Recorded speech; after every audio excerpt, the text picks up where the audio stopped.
Vous, le sélectionneur national, Kaba Diawara, pour une conférence de presse après sa nomination à la tête de l'équipe nationale masculine A de Guinée. Une conférence de presse où nous allons parler avec lui, bien sûr, de sa nomination, de son projet avec cette équipe nationale, des éliminatoires de la prochaine Coupe d'Afrique des Nations CAN 2023. Mais avant de démarrer, je vais ouvrir, bien sûr, par deux questions. Bonsoir, coach. Bienvenue dans cette salle de conférence de presse. En face de vous, les journalistes des médias guinéens et des médias à l'international. Bienvenue dans cette salle de conférence. Donc, première question pour vous, Kaba Diawara. Vous êtes nommé sélectionneur du CILI national de Guinée. Qu'est-ce que cela représente pour vous? Merci. Donc, pour répondre à la première question, moi, ça représente beaucoup pour moi. Parce qu'en étant guinéen, en ayant joué pour cette équipe, en ayant participé à plusieurs tâches en dehors de celle d'être coach, voilà, c'est un petit peu un aboutissement et ça me fait vraiment plaisir. Je prends ça avec beaucoup d'honneur et beaucoup aussi de responsabilité parce que je sais la passion qui entoure cette équipe par rapport au football. Je sais qu'en Guinée, c'est un sport très important, c'est le sport numéro 1. Et voilà, donc ça fait beaucoup de choses pour moi, c'est beaucoup d'émotions et voilà, je suis très fier d'être nommé et j'espère accomplir de grandes choses avec le CILI. Alors, avant de continuer, une deuxième question. Kaba, parlez-nous rapidement de votre projet avec cette équipe nationale de Guinée. Ben, le projet déjà, il a été mis un petit peu en place à la CAN. C'était de mettre une équipe de plus en plus jeune, de repartir sur des bases saines, avec de la discipline, de la rigueur, du travail, des choses qui, à mon sens, ont toujours manqué un petit peu à notre équipe nationale, voilà, que ce soit de mon temps ou des autres temps. Donc on a essayé de repartir sur le travail et la rigueur, et surtout de vraiment rajeunir l'équipe, parce que je pense que en rajeunissant l'équipe, on peut avoir encore un nouvel essor, et de rapatrier aussi tous les joueurs qui seraient capables de jouer pour la Guinée, que ce soit les locaux, que ce soit les expatriés ou que ce soit les binationaux. Moi, si on me dit qu'il y a un joueur qui joue sur Mars, je suis prêt à aller le voir, s'il est bon, s'il est guinéen et s'il peut apporter à l'équipe. Donc voilà, moi mon projet c'est vraiment de mettre la meilleure équipe sur le papier et si possible jeune, parce qu'on a vraiment envie d'aller loin dans l'avenir.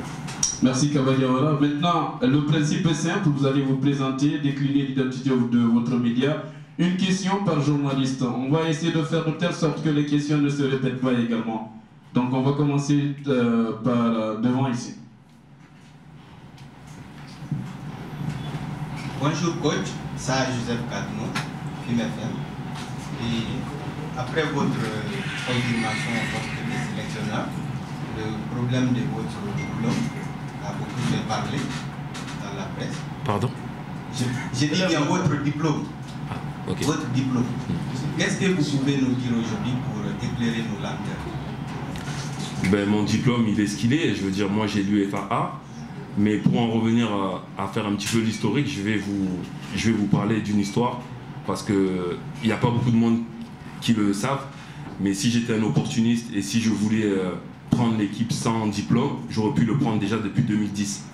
Un soir sur Paris, il y a le président Salifou et le ministre des Sports à l'époque, Bantamasso, m'ont proposé l'équipe. Alors que je sortais à peine de ma carrière, je n'avais pas de diplôme. Je venais d'arrêter de jouer au football et il y avait encore des joueurs de ma génération qui jouaient. Et donc au lieu de prendre l'équipe, j'aurais très bien pu prendre l'équipe ce soir-là.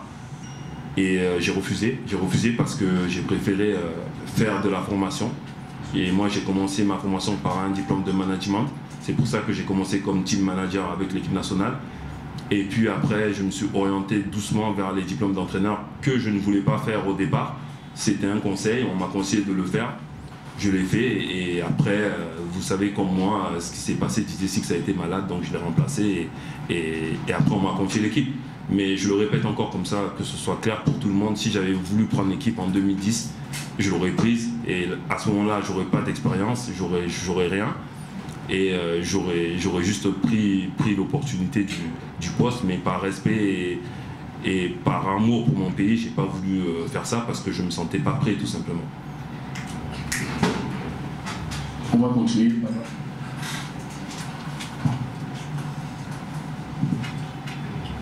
Bonsoir coach. Bonsoir. Et moi c'est Barry Amadou, journaliste de la radio Familia. Bon, maintenant, la Confédération africaine de football a procédé le tirage au sort. Bon, maintenant, comment vous avez accueilli en ce moment la Guinée et losée de la poule D en compagnie de l'Égypte, de l'Éthiopie et du Malawi? Maintenant, comment vous avez accueilli cette nouvelle?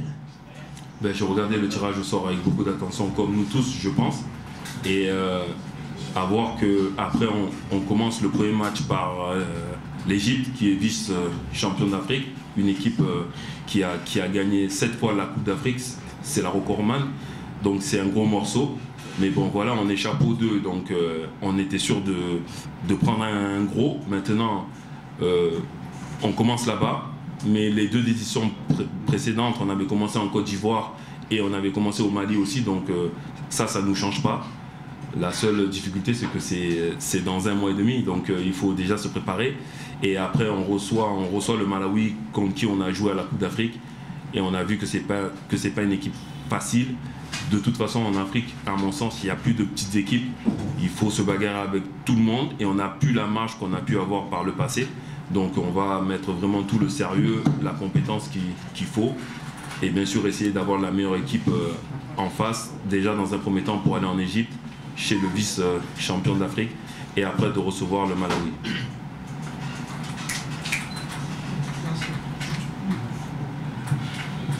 Bonsoir coach. Bonsoir. Moi c'est Guillaume Traoré, journaliste sportif à la radio Global FM. Ma question, est-ce que après ce naufrage collectif lors de la précédente CAN au Cameroun, est-ce que Kaba va continuer avec ce même staff qu'il avait au Cameroun? Mais je comprends pas bien. Vous avez vu un naufrage collectif au Cameroun? Moi j'ai vu une élimination en 8e de finale, mais je ne peux pas parler de naufrage, je suis désolé. Maintenant ça n'engage que vous. Après, pour répondre à la question, le staff a été démis de ses fonctions après la CAN. On a tous vu la publication. Et donc on va repartir sur de nouvelles bases. Donc la constitution du nouveau staff va être communiquée très prochainement. On doit se voir avec les membres du CONOR pour prendre la meilleure décision.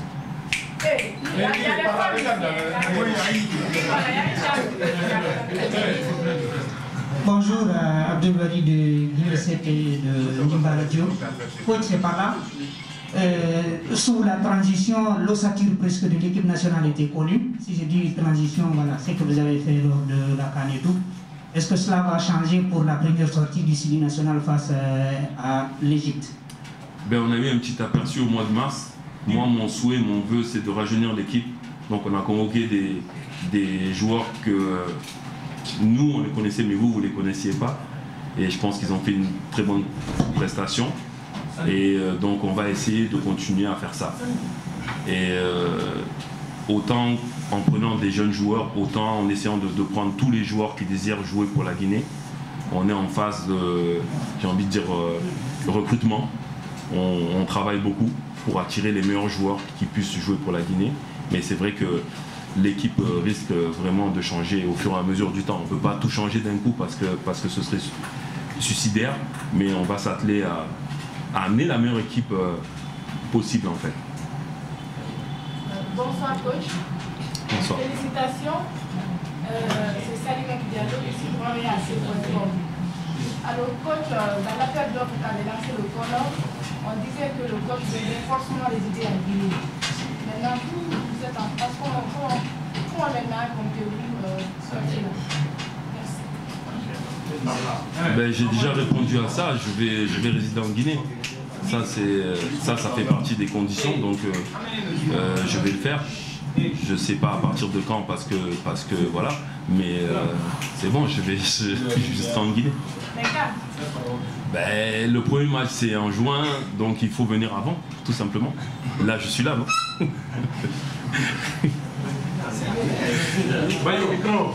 Bonjour monsieur Gawara, moi je suis Bama Madian, je travaille pour la radio continentale. En même temps, j'écris pour le site alerteur.com.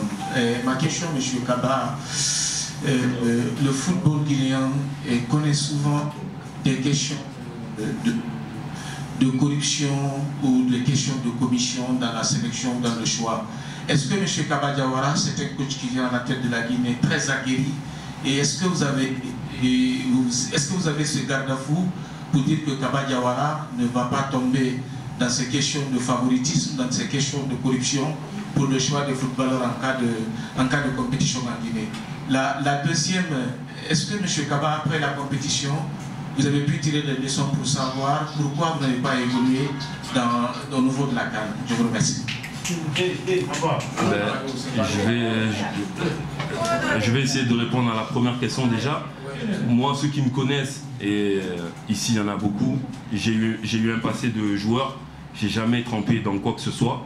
C'est pas en tant qu'entraîneur à la tête de l'équipe nationale que je vais commencer à prendre de l'argent sur un joueur qui viendrait en rétrocédant une commission ou autre. J'ai été victime de ça quand j'étais joueur. C'est pour ça d'ailleurs que je suis pas allé à la CAN 2004 et la CAN 2008. Mais c'est pas pour après refaire la même chose. Donc moi je pense être une personne honnête, droite, et je suis pas dans ce genre d'embrouille. Vous pourrez demander aux joueurs qui sont venus si un jour j'avais touché de l'argent ou pas. Ça ne me concerne pas, je pense. Il n'y a pas ça en sélection guinéenne. Et la deuxième question, c'était on a perdu en 8e de finale, on est tous déçus. On aurait voulu bien sûr aller plus loin possible, parce qu'après les 2 premiers matchs, on a commencé à susciter de l'espoir, je pense. Mais après, on a vu tous le match, on n'a pas été capable de marquer. Et on a joué aussi sans nos 2 meilleurs joueurs dans la compétition, qui étaient Nabi et Isiaga. Donc c'est un vrai regret. Et bien sûr que lors des prochaines, on essaiera de faire mieux, parce que c'est l'objectif de toute façon. Monsieur Diawara, est-ce que le schéma que vous avez appliqué pendant cette date, on avait dit une question, s'il te plaît, une question par journaliste. Essaye de faire, s'il te plaît, on va faire le tour, on va revenir.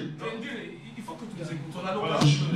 Je suis d'accord, mais vous êtes nombreux. Monsieur Diawara, est-ce que vous continuez à entretenir ce schéma? Vous êtes, s'il te plaît, Dian, s'il te plaît.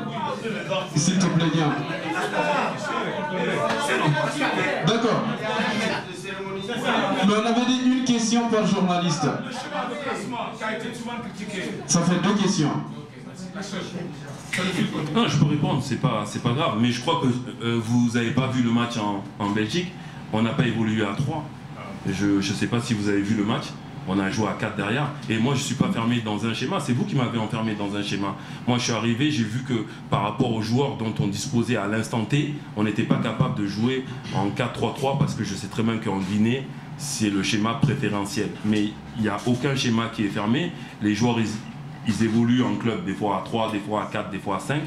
Ça, c'est un peu un problème mental, je pense. Mais une fois que moi, je m'arrive à parler avec mes joueurs, qu'on arrive à se comprendre, peu importe le schéma, ce qui compte, je l'ai répété, c'est l'animation. Mais si vous avez vu le dernier match, on a joué à 4 et ça s'est plutôt bien passé. Si ça peut répondre à votre question. Alors, une question par journaliste, je le rappelle, c'est pour permettre à beaucoup plus de journalistes de poser des questions. On va prendre Bintia, après on enchaîne avec Mohamed et ensuite Bayo. Mais tu le peux regarder aussi. Coach, bonjour. Ici Accordé, journaliste sportive à la radio-télévision nationale. Est-ce que le groupe de Kaba Diawara sera à 100% constitué de binationaux ou les joueurs locaux seront associés, mais cette fois-ci avec un nombre considérable? Après, moi j'accorde beaucoup d'importance à la performance et au niveau du joueur. Peu importe, je l'ai dit, s'il joue sur Mars, s'il joue en Guinée, s'il est bon, je le prends. Je ne regarde pas s'il est local ou expatrié ou binational. Moi, je fais attention à la performance. Voilà. Maintenant, pour répondre à la question, parce que je sens qu'elle va venir, au mois de mars, on est parti parce qu'on avait un problème de visa. Je le répète encore, comme ça c'est clair. On ne pouvait pas prendre de joueurs locaux parce qu'ils n'auraient pas eu le visa. C'est pour ça qu'on n'en a pas pris. On n'a pas pris le risque en fait de convoquer des joueurs pour ne pas qu'ils soient bloqués et qu'on se retrouve plus à 23, mais peut-être à 22 ou 21 ou 20. Voilà, mais moi je regarde je regarde le championnat, je vais résider en Guinée, donc j'aurai tout le loisir de choisir les joueurs.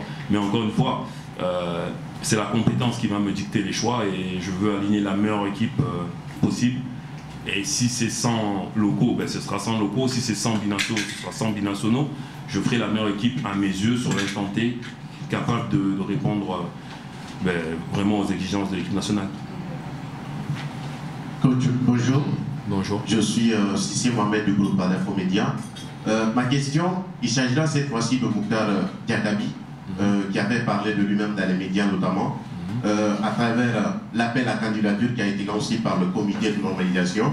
On a vu sa stupéfaction par rapport à cette publication sur la page Twitter de la FIGIFoot. Est-ce qu'on peut dire aujourd'hui, vous êtes à quel niveau avec Mouktar Diakabi, parce qu'on vous a entendu en train de décorer la situation. Est-ce qu'aujourd'hui, vous êtes en pole position avec Mouktar Diakabi? En fait, Diakabi est en train de faire ses papiers, parce que vous savez que ça prend du temps. Donc on a son accord, il veut jouer pour nous, c'est clair, je dis bien pour nous, le Sili. Et donc après ça prend du temps. Ça prend du temps de retracer son parcours sportif, de faire le changement à la FIFA. Et voilà, c'est ce qu'on est en train de faire avec la fédération. Donc Inch'Allah, il sera avec nous au mois de juin, parce que je pense que c'est un renfort de choix. Et comme je l'ai dit précédemment, il fait partie des joueurs guinéens qui jouent à l'étranger. C'est un binational, mais si on peut faire ses papiers avant le mois de juin, Inch'Allah, il sera avec nous. Coach, bonjour, Alkali Bayo, j'écris pour le site foot224.com. Je voudrais savoir, selon vous, quels sont les chantiers qui s'attellent à vous au sein de cette équipe nationale? Il y a beaucoup de chantiers, parce que si l'équipe est jeune, ça veut dire qu'il y a un manque d'expérience. Mais donc on a vu lors de la dernière CAN qu'on avait des problèmes d'efficacité offensive. On n'a pas forcément pris beaucoup de buts, mais on n'en a pas marqué beaucoup non plus. Et donc voilà, on a ce chantier en priorité. Il y avait aussi le chantier du latéral droit. Donc voilà, c'est trois choses à changer un petit peu dans notre équipe. Ramener de la solidité défensive aussi. Enfin, il y a plein de choses à faire, mais bon, ça c'est plus en interne. Mais on va avoir une équipe jeune, donc il faudra être un petit peu patient. Mais on a montré quand même qu'on pouvait faire des belles choses. Donc voilà, il faut continuer à travailler et rectifier un petit peu les petites erreurs qu'on a vues lors de la CAN. Je suis Joseph Siba Guilabogi du site footpro224.com. Je parle justement de ces binationaux. Vous avez combien de binationaux? Comment on appelle ça? Vous avez comment on appelle ça? Combien de binationaux sous la main? Combien de binationaux sous la main qui viennent, qui acceptent à nouveau de jouer pour le Sili? L'autre question, si vous me permettez, s'il vous plaît, s'il vous permettez, s'il vous plaît, s'il vous plaît. L'autre question, vous êtes le nouveau sélectionneur, c'est vrai, du Sili A masculin. Quel sera votre lien avec votre chaîne Canal+? Merci. Je reviens sur la première question déjà. Le nombre exact, je ne veux pas dire parce qu'on travaille énormément. Vraiment, ça part de 18 ans, 17 ans, 19 ans. Il y a beaucoup de joueurs en France notamment, mais aussi en Belgique, parce qu'il y a beaucoup d'expatriés qui sont en Belgique aussi. Et donc le nombre exact, je ne peux pas dire, mais ceux qui sont sous la main, là, sous le feu, là, donc il y a Guirassy, il y a Conté, il y a Diakabi, voilà, c'est les trois qui sont plus ou moins chauds. Simakan, c'est un peu plus compliqué, je ne m'en cache pas, parce que voilà, il faut être patient, je pense, un petit peu plus. Et après, les autres, il y a beaucoup de jeunes joueurs aussi qu'on approche. Mais le schéma est un petit peu en train de changer, parce que voilà, j'ai l'impression que les jeunes commencent à se découvrir un petit peu plus de passion pour le pays. Donc j'espère que bientôt on aura plein d'autres joueurs qui pourront jouer, mais encore une fois, c'est pas le tout de prendre des binationaux et de laisser les joueurs locaux. C'est pas parce que tu es binational que tu vas venir que tu vas jouer en Guinée. Donc on y va doucement, on sonde. Quand on a l'occasion de parler aux familles, on le fait. On fait des approches comme ça, tout le temps. Et puis là, ça prend. Donc on va essayer de faire un mix en fait, parce qu'il ne faut pas amener une équipe de binationaux sans connaissance du football africain et on n'ira nulle part. Et ça j'en suis convaincu. Donc il faut garder notre base, améliorer au poste là où on a besoin pour avoir la meilleure équipe. Pour répondre à la deuxième question, c'est clair que je ne vais pas continuer à être à Canal+, parce que déjà je serai en Guinée, donc je ne pourrais pas, et que ça ne va pas. C'est pas compatible d'être sélectionneur pour une équipe nationale et consultant sur une chaîne. Donc ça, c'est clair. Bonjour coach, moi c'est Ibrahim Ba, j'écris pour le site Le Courrier de Conakry. En fait, j'ai envie de savoir quelle est l'identité des membres de staff que vous avez proposé au Conor. Est-ce que vous comptez travailler avec un adjoint guinéen ou étranger? Et de l'autre côté, j'aimerais savoir si vous avez prévu des matchs amicaux avant la rencontre face à l'Égypte. Ben, le staff, je l'ai dit tout à l'heure, il va être composé, c'est clair. On va travailler ensemble, on va proposer un staff et donc vous le saurez bientôt, très prochainement. Moi j'ai déjà des noms en tête, mais les dire aujourd'hui comme ça, c'est pas la peine. Et après, avant le match, c'est pas possible de faire un match amical parce que les joueurs vont finir. On aura juste le temps déjà de faire des entraînements ensemble et voir déjà là où on va se préparer pour être fin prêt face au match de l'Égypte parce que c'est le premier match et il est très important. Bonjour coach. Bonjour. Félicitations. Moi c'est Molota de la radio Atlantique FM. Coach, vous êtes sélectionneur de la Guinée. Est-ce que vous êtes confiant que toutes les propositions que le Comore vous a eu à faire va y respecter? Au cas contraire, c'est l'un des deux côtés. Il n'y a pas de satisfaction. Est-ce que Kaba va laisser d'autres équipes nationales? Parce qu'on savait ici, les sélectionneurs que la fédération avait recrutés, c'est la fédération qui les losait, qui les donnait la voiture, et on ne connaît pas aussi la masse salariale de Kaba Diawara. Merci. J'ai pas bien compris la question. J'ai dit, auparavant, les sélectionneurs qui ont été choisis par la fédération, on les losait. Et il y avait beaucoup de privilèges par rapport à ces sélectionneurs. Est-ce que, sur Comore, par rapport à la signature de votre contrat, est-ce que vous êtes confiant que les conditions qu'on vous a établies, les conditions là seront à la hauteur de votre satisfaction? Au cas où les conditions ne sont pas remplies, est-ce que Kaba est prêt à quitter notre équipe nationale? Ben, on n'a pas parlé de ça encore, mais j'ai fait la CAN en tant que sélectionneur. Et voilà, tout était correct, donc je vois pas pourquoi ça ne serait pas là. Donc il faut attendre un petit peu, mais j'ai confiance en mon Conor, j'ai confiance au ministère pour faire les choses dans l'ordre. Et s'ils m'ont choisi, ils me connaissent, ils connaissent les principes que j'ai, donc non, je pense pas qu'il y aura de problème, honnêtement.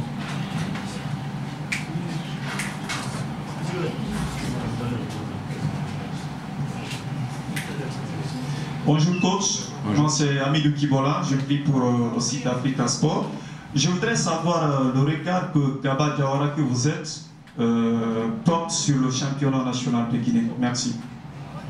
Ben, le championnat national, on sait qu'il y a beaucoup de jeunes joueurs qui sont capables de jouer, qui jouent de plus en plus tôt en plus. On a eu un problème parce qu'avec les moins de 17 ans, on est exclu des CAN, donc ça bloque un petit peu l'éclosion de nos joueurs. Mais comme je le dis, je vais être ici, donc je vais suivre et je pense que vous allez avoir marre de voir ma tête sur les stades, mais voilà, ça ne me fait pas peur. Je veux dire, je vais passer mon temps à regarder le championnat et s'il y a des bons joueurs qui méritent la sélection, croyez-moi, ils viendront. Ça, il n'y a pas de problème. Bonjour coach, moi c'est Jean-Luc Bangoua de l'Espace Petit. En fait, vous avez évoqué la performance, vous avez dit que c'est ce qui va prévaloir à la sélection des joueurs. Je voudrais savoir, est-ce que réellement le staff en place va suivre les joueurs? Parce que la dernière fois, il y a eu des convocations de joueurs qui étaient blessés, il y a eu des joueurs qui étaient annoncés blessés, qui ont joué un club qui a fait partie.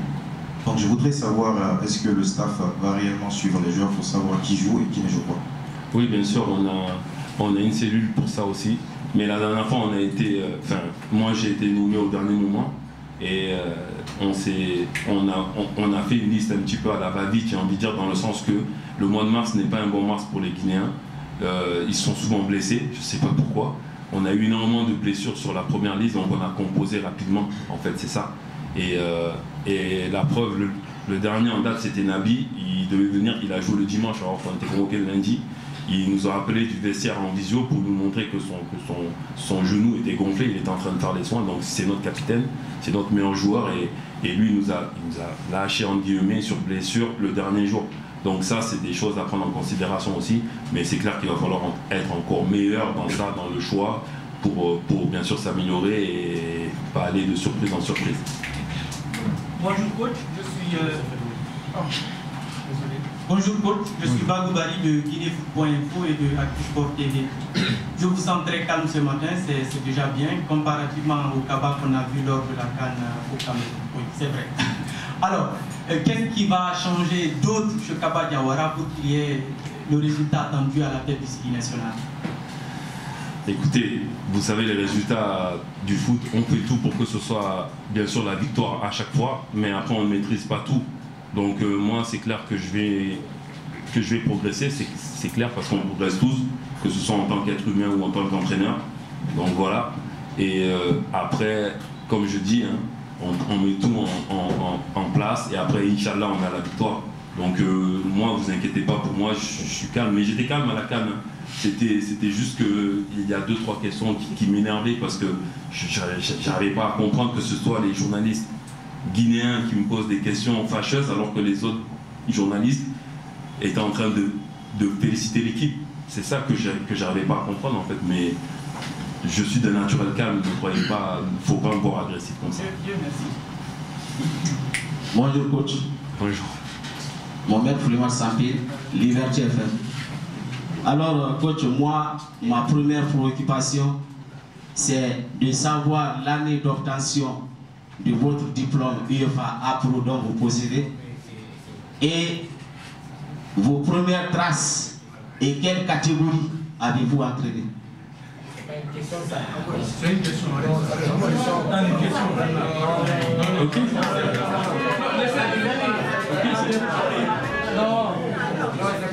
C'est pas qui peut dire que c'est pas une question. Non. Allez-y, coach. Ok. Allez-y, coach. C'est bon.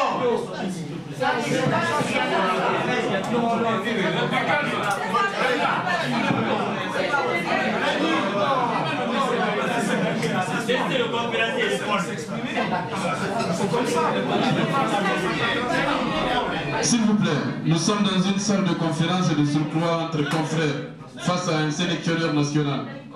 Vous avez posé une question, attendez qu'il réponde à la question. S'il vous plaît, du calme, s'il vous plaît. Gagnons en temps, sinon certains ne pourront pas poser de questions. Nous sommes presque à la fin de la conférence. Nous sommes presque à la fin de la conférence, donc gagnons en temps. Si on passe du temps à discuter dans le vide, lui il va partir et nous ne donnons pas toutes les réponses que nous voulons. Donc gagnons en temps, s'il vous plaît. Donc vous avez la parole. Ok. Moi j'ai passé mon diplôme en 2018, la saison 2017-2018, et j'étais en stage en fait, parce que quand on passe les diplômes, on est obligé d'avoir une équipe. Donc moi j'étais au lycée de Meaux avec les moins de 17 ans. Donc j'ai coaché cette équipe-là en championnat de France. On a perdu, on n'a pas été champion de France, mais en même temps j'étais avec la sélection, donc j'étais team manager. Donc après, j'ai eu mon diplôme en 2018, je suis venu à la CAN en 2019, et après petit à petit j'ai été adjoint pour arriver après, comme vous savez, avec DJ Six.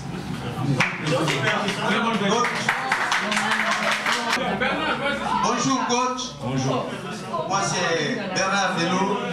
Je suis de Réussite Magazine, un magazine d'information de la place. Et donc, alors que vous parlez de rajeunissement de l'effectif du CI national au fur et à mesure, et moi je voudrais savoir, puisque ces derniers temps, les quoi entre vous et certains cadres qui sont censés être les anciens, à savoir Maïbra et Konkole et même Madi, qui sont censés être des anciens par rapport à d'autres qui sont arrivés récemment dans le groupe. Et alors que vous parlez de rajeunissement, moi je voudrais savoir, est-ce que ça signifie carrément que le nouveau coach est dans le sang, est dans la logique de carrément faire table rase de ces anciens à qui on reproche parfois des comportements indélicats dans l'effectif, entre guillemets, ou bien c'est un rajeunissement progressif que vous êtes en train de mettre en place? On avait déjà commencé à la CAN. On a vu que la défense, que ce soit Song, que ce soit Piqué ou alors So, ils étaient à leur première CAN. Donc on avait déjà commencé avec Agibou, avec Kourouma. Il y avait des jeunes joueurs qui étaient venus, Guilabogui. Au fur et à mesure, on essaye de changer un peu. Parce qu'on a un problème en Guinée, c'est qu'on fait trop souvent confiance aux mêmes joueurs longtemps. Et après, on voit qu'ils n'ont pas la même forme et que l'équipe décline. Donc moi, mon souhait, c'est vraiment de faire la place aux jeunes. Maintenant, il ne faut pas le faire d'un coup, vous avez raison. On va y aller doucement.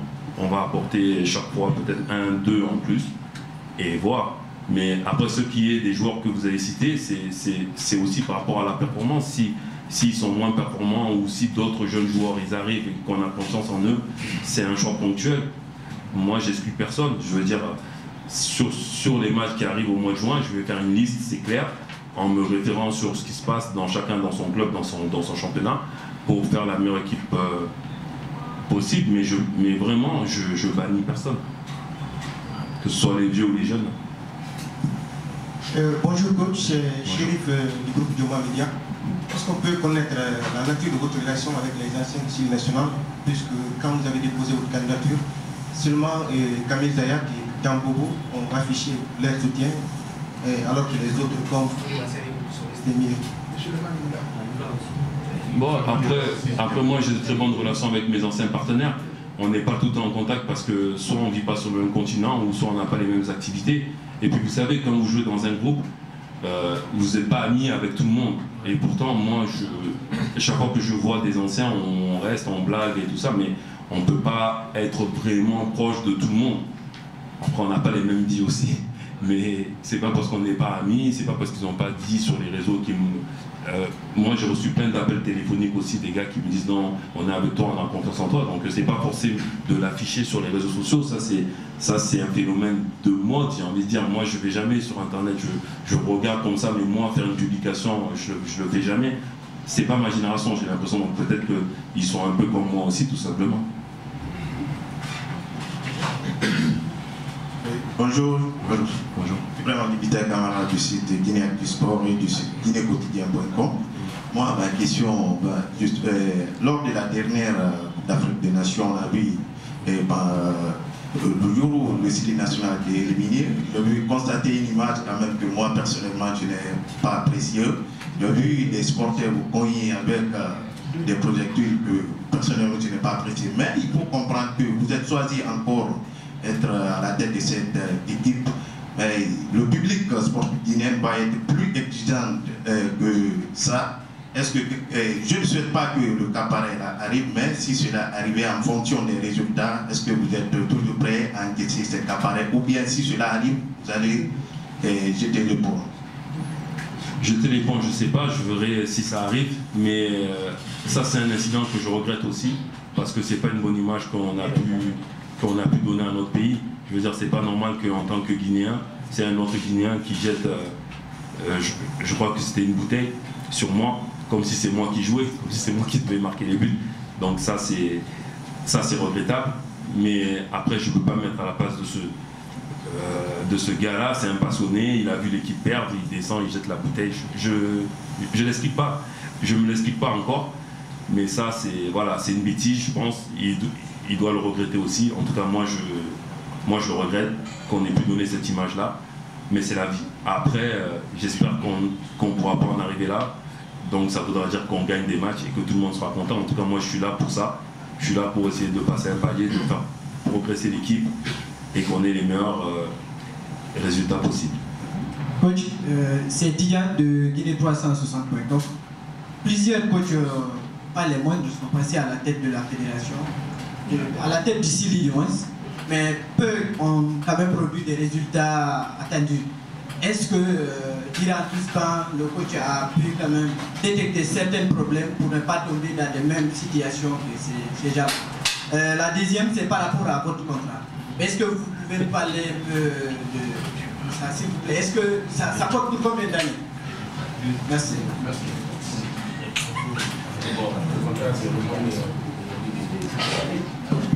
La première question, quand vous dites que plusieurs coachs sont passés et qu'ils n'ont pas eu les résultats attendus, En gros, je peux vous dire qu'on n'a jamais gagné la Coupe d'Afrique. Donc que ce soit moi, Didier Six, Luis Fernandez, Patrice Neveu, Dussuyer, personne n'a gagné la Coupe d'Afrique en Guinée. Donc c'est clair que le premier qui va le faire, ben, il sera élevé au rang de... j'ai même pas les mots, parce que ce sera vraiment une victoire pour tout le monde. Ce ne sera pas forcément pour le coach, ce sera pour le peuple guinéen.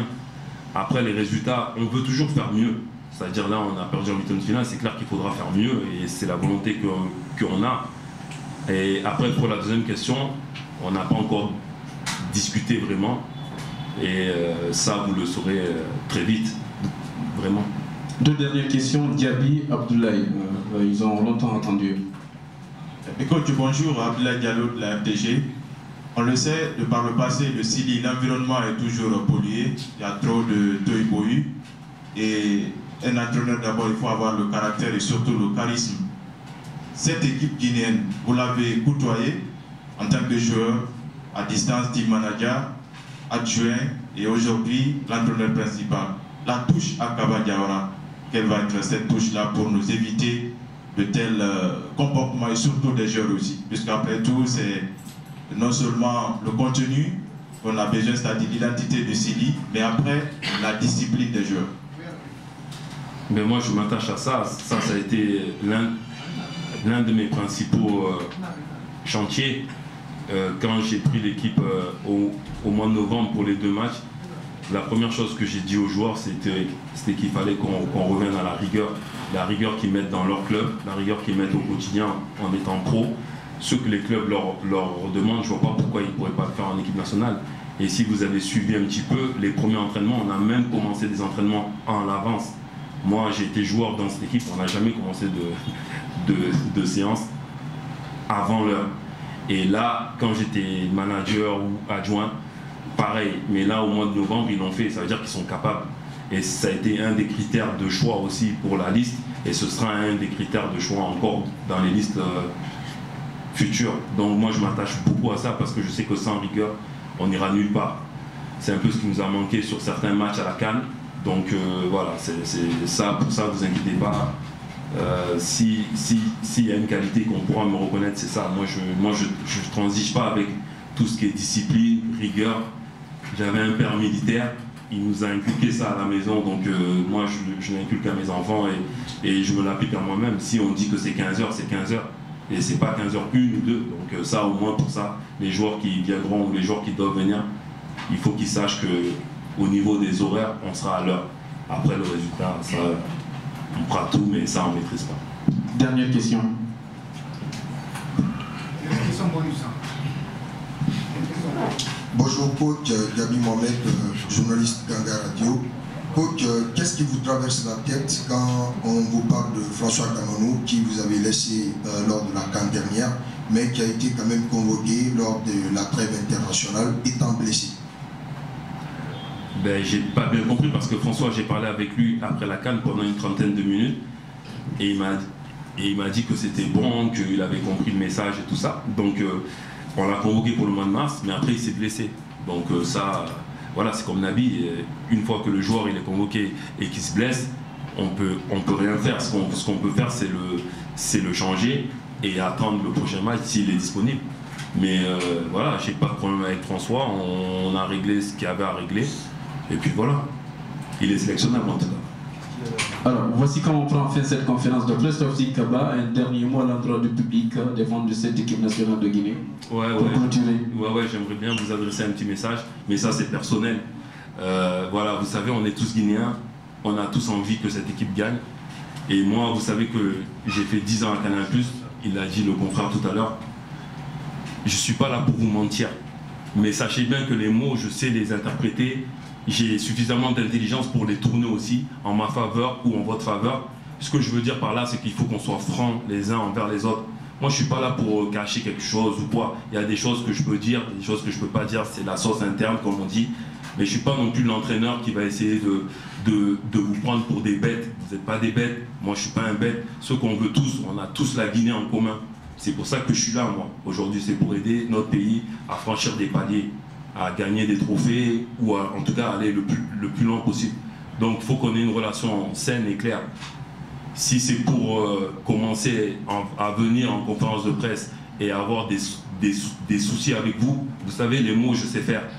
Et en plus, on parle en français, donc je vais arriver à trouver des parades et tout ça, mais vous n'aurez pas les informations et le public n'aura pas les informations. Donc, je préfère qu'on travaille franc jeu, qu'on travaille pour le pays, tous ensemble, et qu'à la fin, on soit tous contents.